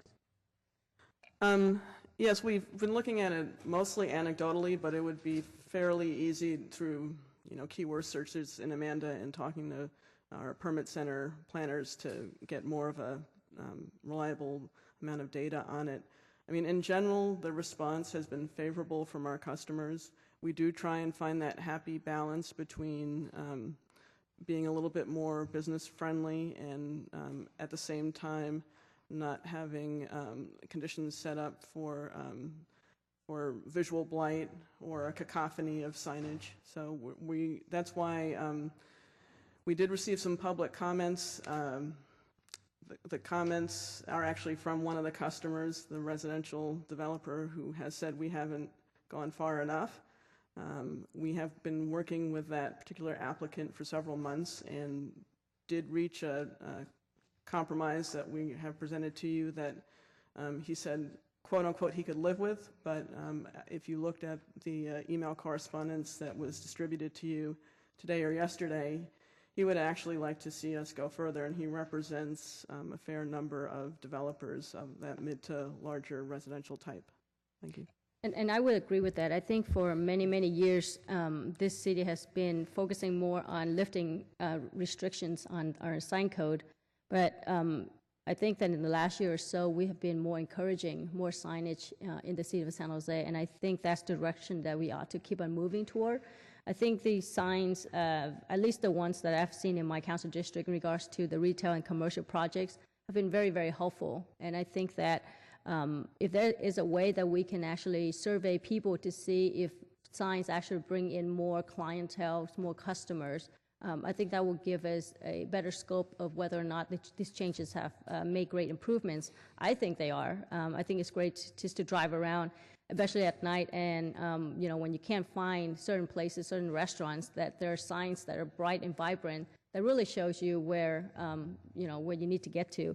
So I support staff moving in that direction, and I hope that we continue to encourage more signage in our city rather than just looking at lifting restrictions.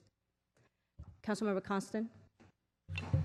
Thank you. I just wanted to chime in as well, because the whole time I've been here, I've been encouraging us to keep moving on this sign code, and I think this is a very good move. Much like the others, we keep moving in the right direction.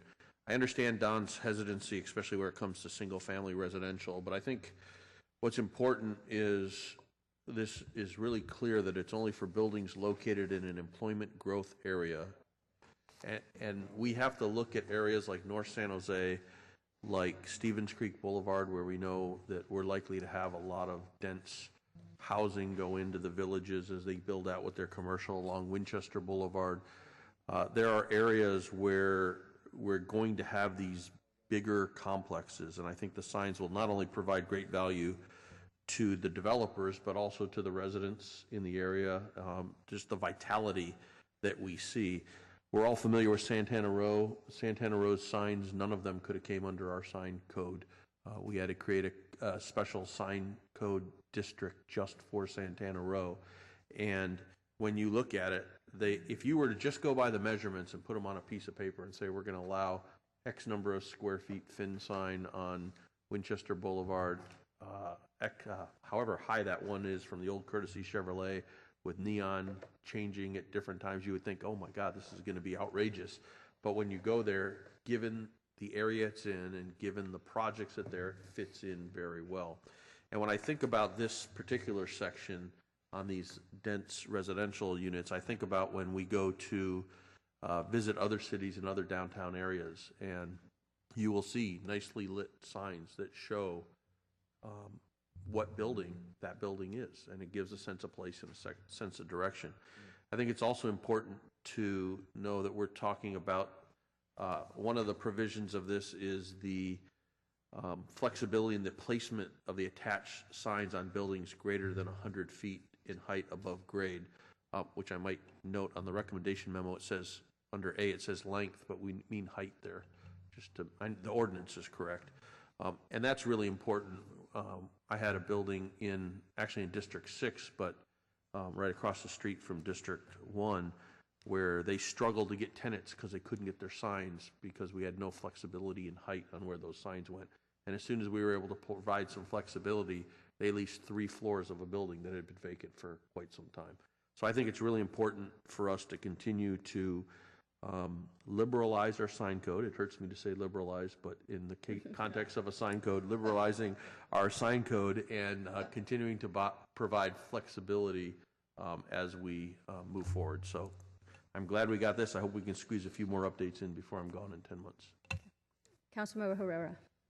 Speaking of squeezing in a few more updates, so I'm really looking forward to when we can have the village signage come back. And I know that we have a village in my district. We've been working with the developer there, and it kind of slowed down. So I don't think we have the final information back, but I just want to make sure that does move forward, because that signage announces that village, announces retail that's in there, and we've worked very hard to be able to put together some signage there. And that, of course, I understand that does need to come here because we're talking about creating a template for other villages.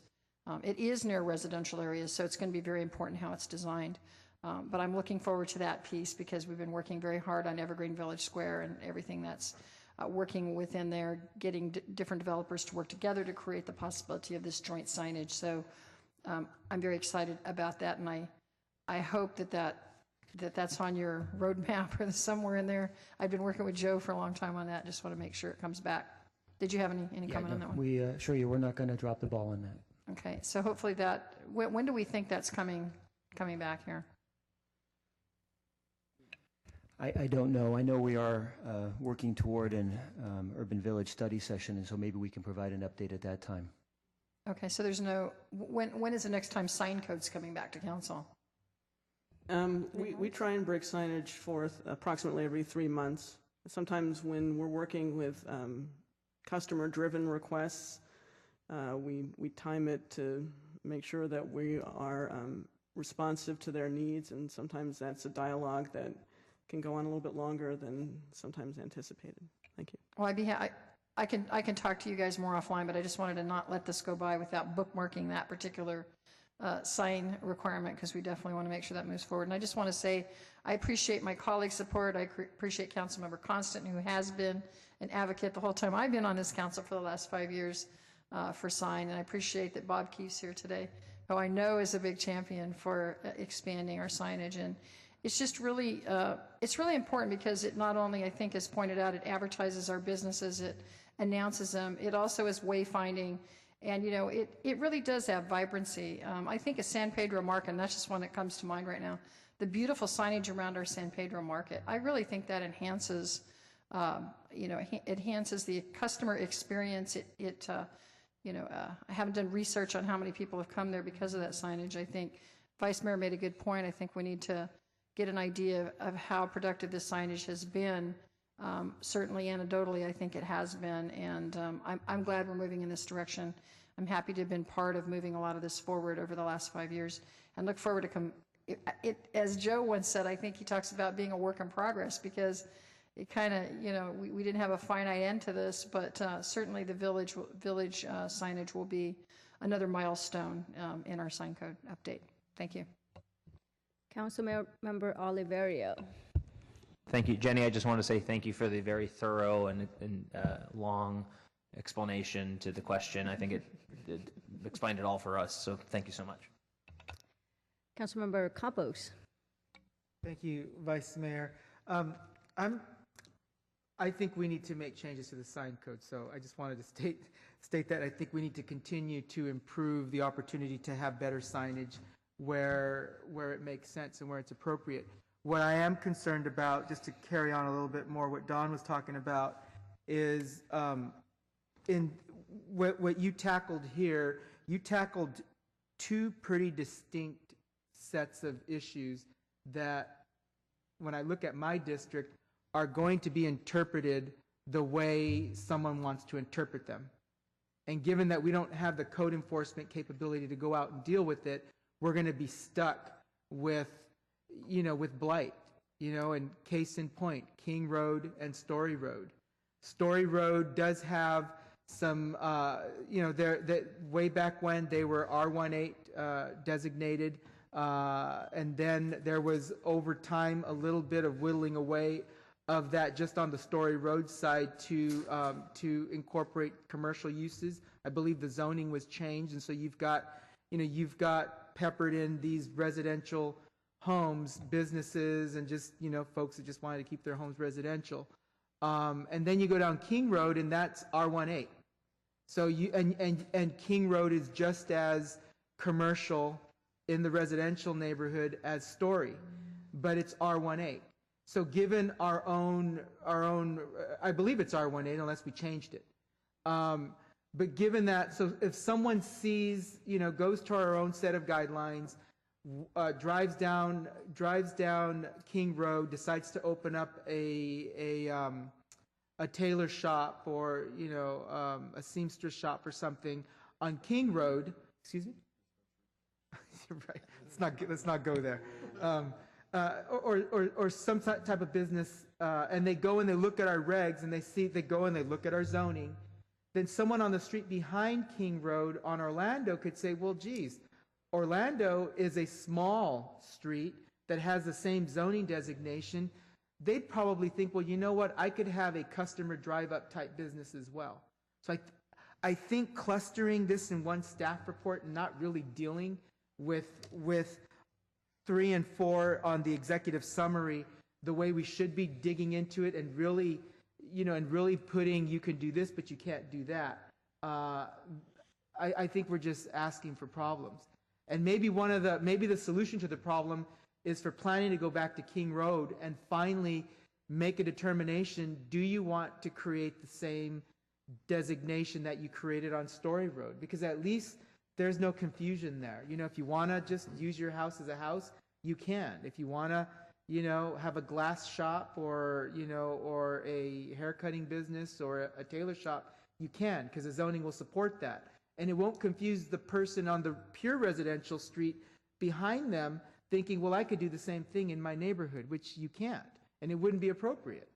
And so that's what concerns me about clustering, the executive summary 1, 2, 3, and 4.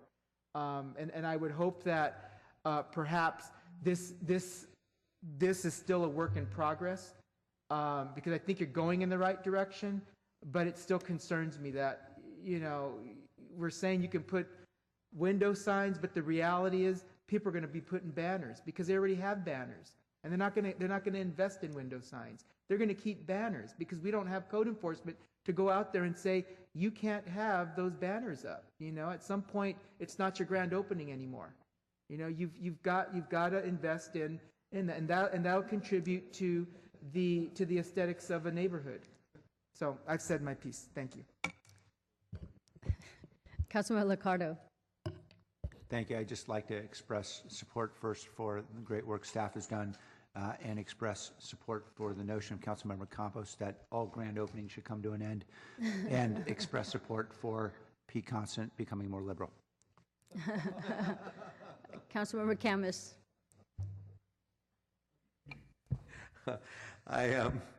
I wanted to thank staff as well. I think they try to accommodate the developer, and I think we should. I mean, we're all expressing concern about the lack of housing, and one great way to provide housing is to make it easier for developers to do just that.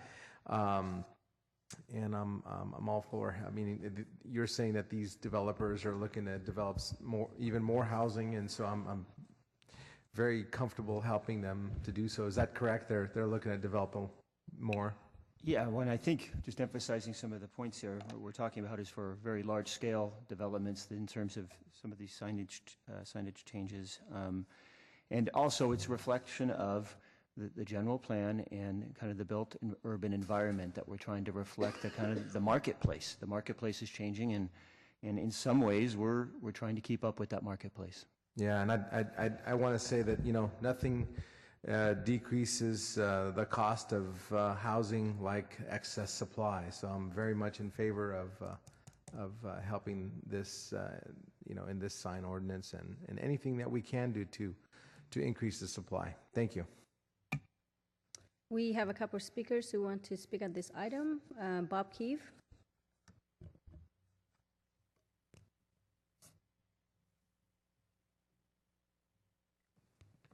This is really very encouraging. It's so different from what some of us experienced some years ago. I just love the comments that suggest that we should be encouraging signage, because that's really it. It's fine to see that we are diminishing the number of restrictions, but we've got to go one step further in the city of San Jose, because we're really way behind in the matter of signage. And signage is commerce.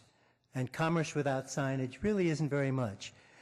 I will bore you for another moment to tell you something you already know, which is that in the city of New York, there are, and have for a long time, been been ordinances which make it absolutely necessary for anybody who wishes to have any construction in the area around Times Square to fulfill, before any construction begins, to fulfill a requirement having to do with how many square feet of signage will be on the sides of the new building. Now, if New York can do that, we can too. We need to do it. But you're doing great, and I'm very grateful for it as a citizen I am. Thank you very much. Thank you. Martha O'Connor.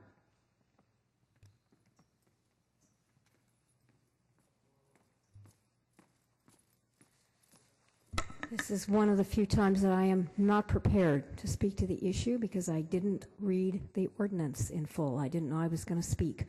But I am concerned also with something that is written for one person. I don't like that, one developer.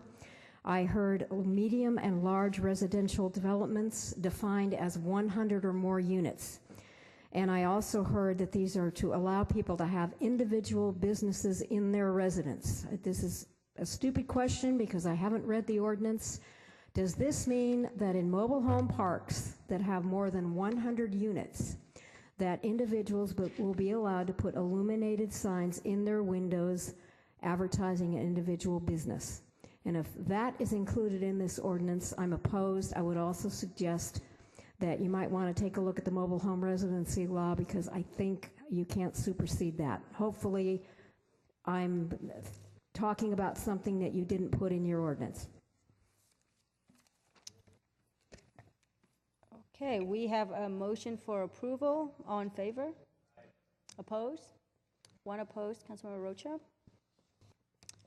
Motion passes.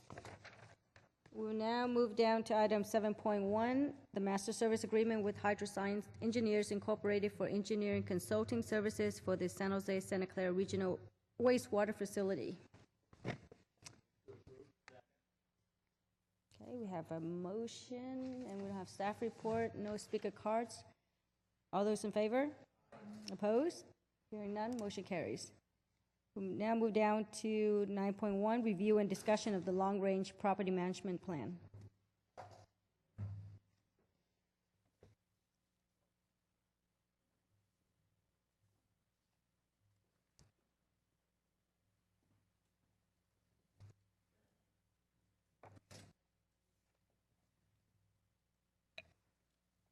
Good afternoon. Richard Keat, Managing Director. A very brief update. This is a continuation item. I just want to let you know that the long-range property plan was first sent to the board on December 23rd, 2013 for a January 14th meeting and was deferred a couple of times by staff request because we were trying to work out many concerns that the county staff had. And although the county's been difficult to deal with, to their credit, they were trying to help us craft a plan that would get approved by our oversight board and by the Department of Finance. Last week, the item was agendized for your review. Quick update on the plan. It was approved by the oversight board on February 13th, pending working out several issues with the county that were resolved just yesterday. The plan will be sent to the Department of Finance today. Some of the differences from the oversight board, the oversight board considered recommendations of the successive agency and the county and directed that the plan be revised to incorporate several changes. And they had to do with some properties that we had designated as government use and clearly are government use, but we thought best that to get it approved by the Department of Finance, that we would put it in retained for future development, and that included Autumn Street Extension and several properties on Autumn Street Extension and the California Theater. So that was one change. On Billy DeFrank, we changed it from retained from government use to retain to fulfill an enforceable obligation. The enforceable obligation is pretty obvious. There's a lease there through 2054 with options through 2094. And some of these have, part of the agreement is a compensation agreement for $0 unless these properties for some reason are sold to private entities where those funds would come back to the agency to pay off enforceable obligations. The last property that we made a change on was the convention center. It was to be retained for government use, to retain for future development, and this was to allow the flexibility in the development of the site. The successor agency endeavored to enter into a compensation agreement of the affected taxing entities. The tricky part is if there's no agreement reached within 18 months, a year and a half from the time the Department of Defense approves the plan, the properties could be sold on the open market. It doesn't tell us exactly when those properties have to be sold. Our intention is to keep this site as a future development site with the hope of someday with a convention center expansion and obviously another hotel on the site. We're available for questions. Thank you. Councilmember KHAMIS? Yeah, I actually had a couple questions, and I actually have a little slide, if you can put that up.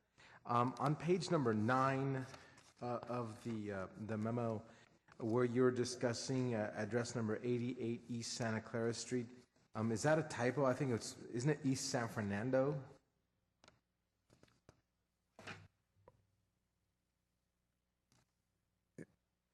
Are you referring to the 88 garage? Yeah. Yeah. It's not on Santa Clara, I don't believe. It's on page 9. Page 9 of your memo, parcel number. It is San Fernando. It is San Fernando. Thank you. Okay. Yeah. So if we can correct that, that'd be fantastic. I just put I was going over. Actually, my staff did a lot of this research, so I want to thank them for it. I just want to show here what our San Jose has been purchasing and what the current appraised value is. And I was just, anybody who tells me that the redevelopment agency did a great job on purchasing can just take a look at these numbers. Some of these numbers we didn't even have records because they were purchased in the early 70s, so we didn't have any dollar amounts to attribute to them, at least in 4 cases. And then one of which in the California Theater, we actually spent $48 million and remodeling it, plus a $22 million grant from another organization. So I just, for the record, I mean, I just don't think that the city should be in the land development industry. I mean, it's obvious here that we're, out of our league when it comes to the way we invest in land. And I again, just going over these numbers, it just was shocking to me. Councilmember Liccardo? I wanted to make a motion to approve, and I wanted to thank staff for their hard work in putting all this together. I know it's been... there's no motion. There really isn't. Yeah. It's simply, okay, so we don't approve anything. Right. Got it. This is an update. and Right. So it just goes on to the Sarah board and... They've already taken it. Yeah, right. Understood. Okay. In any event,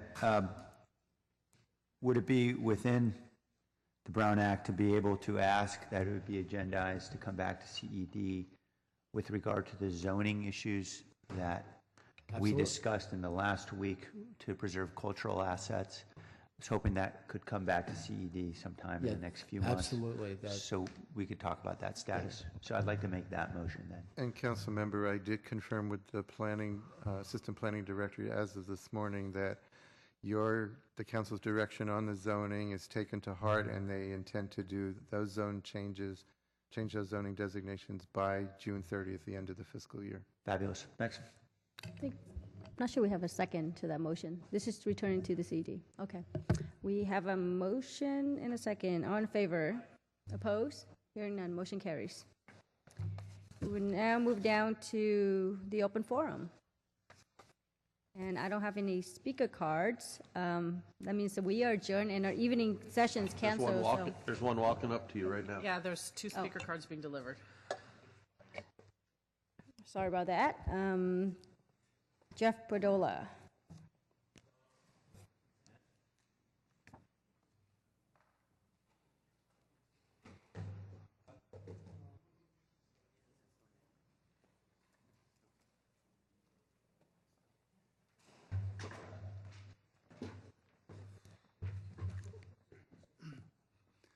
Hello.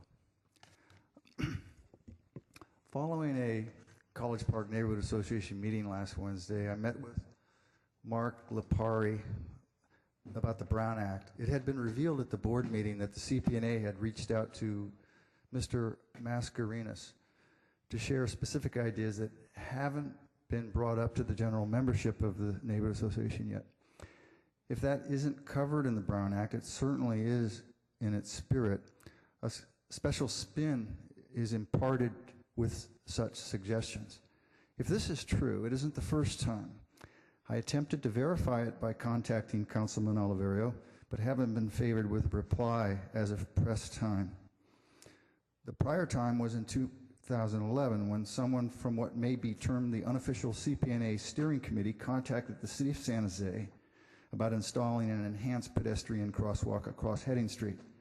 This also came as news at the general CPNA meeting held in June 2011 at the Temple Emmanuel. I was at that meeting to suggest the formation of a traffic and safety committee, which was accepted and to which I was appointed to the position of chairman.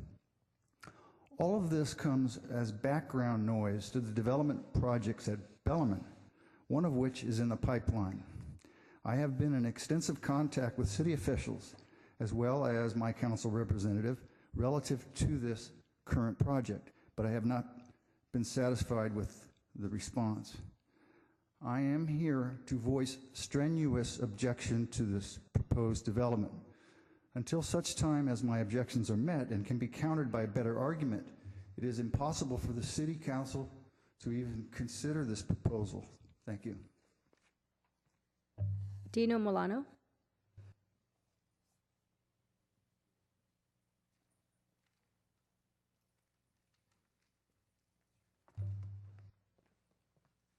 Hello, City Council. My name's Dino Milano. I'm a father of a student that attends San Jose State University, and I saw you were meeting today at work, so I ran down with my field clothes on to just make sure that you're aware of some events surrounding the what actually happened when the knife-wielding suspect this weekend was shot, the unfortunate incident. My complaint does not lie with the tactics that is the university's dealing. My complaint lies with the misinformation, or maybe I should be more polite and say the information, the incomplete information that was provided by Albert Morales, the spokesman for the City of San Jose Police Department. Mr. Morales stated to the press, and everything I could find out about it, the story was the same, that the suspect was shot because he had a knife and charged the officer.